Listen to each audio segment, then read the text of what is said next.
بسم الله الرحمن الرحيم maanta oo bishu ay tahay 28 Febraayo waxaan u nimid gobolka Mudug magaalada Gaalkacyo aniga iyo ciidanka daraawiishta oo na weheliyo taliye-xigeenka ciidanka booliiska Puntland General Cismaan Xasan Cawke waxaan u nimid hawlgal ku soo celinta amniga gobolka hawlgalkaas oo lagu magac daray Aisha maxay sababat waa gabar 12 jir ah oo 7 nin kubsatay ka bacdina ay dishay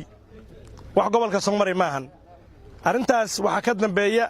dad ka soo horjeeda amniga gobolka Mudug magaalada Gaalkacyo waxaan u nimid inaanu dadka helno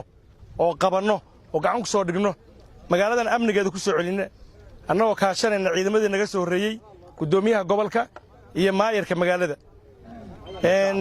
iyo shacabka reer Gaalkacyood waxaan u diyaar garoobaynaa maanta laga bilaabo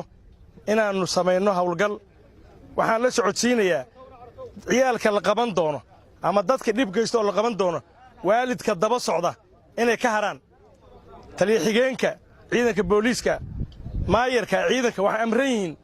odagii ka daba yimaada nabadoon ka daba yimaada in la qabta asaga laftigiisa oo xabsiga la dhigo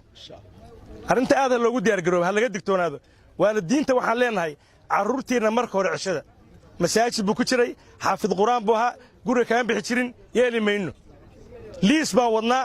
liiskaas baan ku saarinaa magaalada wixii ka dhacay wassalaamu calaykum waraxmatullahi wabarakaatuh